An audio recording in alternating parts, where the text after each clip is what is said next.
It's Wednesday, the 13th of March, 2024. Welcome to the Fast 5 Business News by Fear and Greed, where we give you the top 5 business stories you need to know in just 5 minutes. I'm Michael Thompson, and good morning, Sean Aylmer.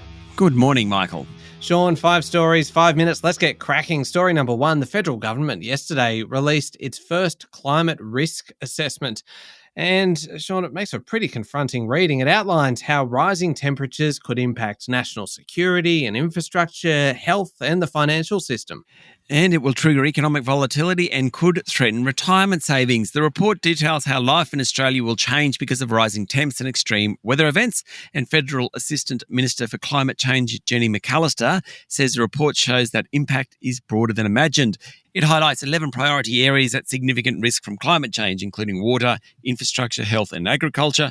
Pretty dire picture of the future, to be honest. It talks about defence forces and emergency services becoming increasingly stretched. Also predicts that hospitals and health professionals will be confronted by new communicable diseases. There could also be threats to food supplies as rising temperatures affect crops and fish stocks, and climate change could undermine our economy, trade and financial systems.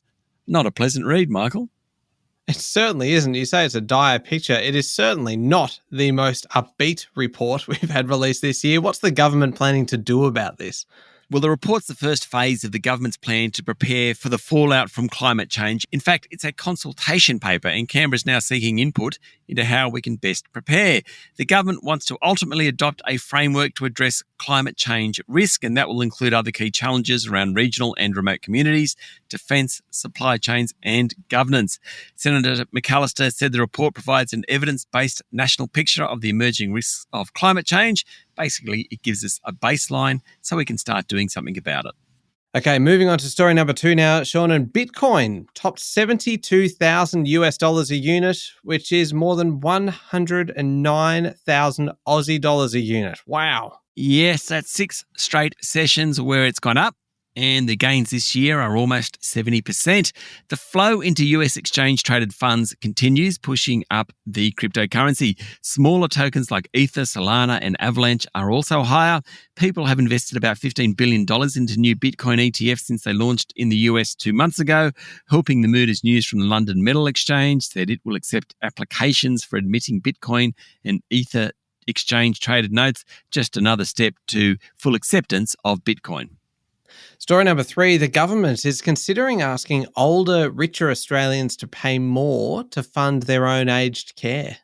It is one of the recommendations of a task force led by Aged Care Minister Annika Wells, and the idea is that richer retirees in aged care facilities would pay more for their rooms, their meals and their everyday living costs. For richer, older Australians receiving in-home care, they'd pay more for services such as cleaning and gardening. The task force recommends that the government prioritise in-home care with services delivered to older Australians. It highlights the benefits of home equity and super to pay for better quality care. The report says over the next 20 years, the number of Australians over the age of 85 with large super balances will grow considerably. Some of those issues around using super to pay for care? Political dynamite. Yesterday, Prime Minister Anthony Albanese said the government would consider the report carefully. Story number 4, Sean. One of the keynote speakers at the Financial Review's annual business summit yesterday was Jamie Dimon, the CEO of JP Chase. And he had a fair bit to say. He said if Donald Trump wins the US election this year, he hopes he'll be more rational. Don't we all? Mr. Dimon said the whole election is going to be nerve-wracking, and while he is an amazing political figure, he's also unpredictable in many ways. He just wants him to be more logical, rational and even. We'll have to wait and see on that one. Mr. Dimon, who oversees the biggest bank in the US, also said AI is being used inside JP Chase and eventually it will be a business investment akin to staff or marketing, that type of thing. He also said JP Chase has invested in new branches and products, allowing it to expand its market share and driving record profits over the past 12 months, which has helped the bank's share price jump nearly 40% since late October last year.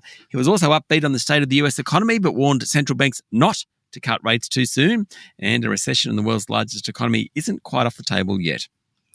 Story number 5 is not a good one for a nervous flyer like me, Sean. Aircraft manufacturer Boeing is in a world of pain with its share price down 25% this year, and the US Justice Department opening a criminal investigation into an accident on an Alaska Airlines flight where a fuselage panel blew out.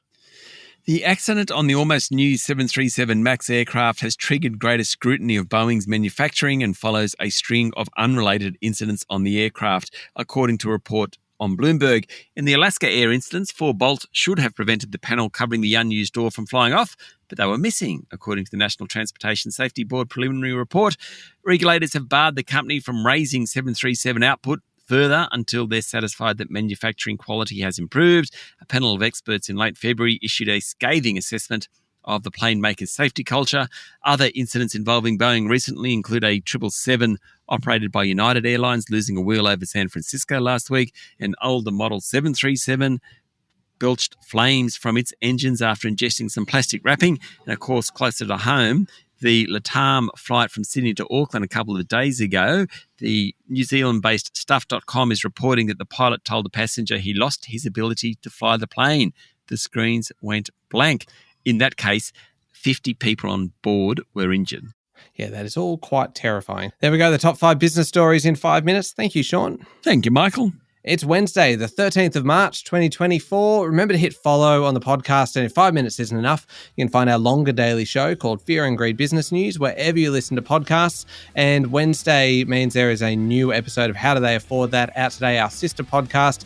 Today's episode is looking at how to manage money when a new baby arrives, parental leave, kind of saving some money around the edges, all those kinds of things. I'll put a link in today's show notes. I'm Michael Thompson, and that was the Fast 5 Business News by Fear and Greed. Have a great day.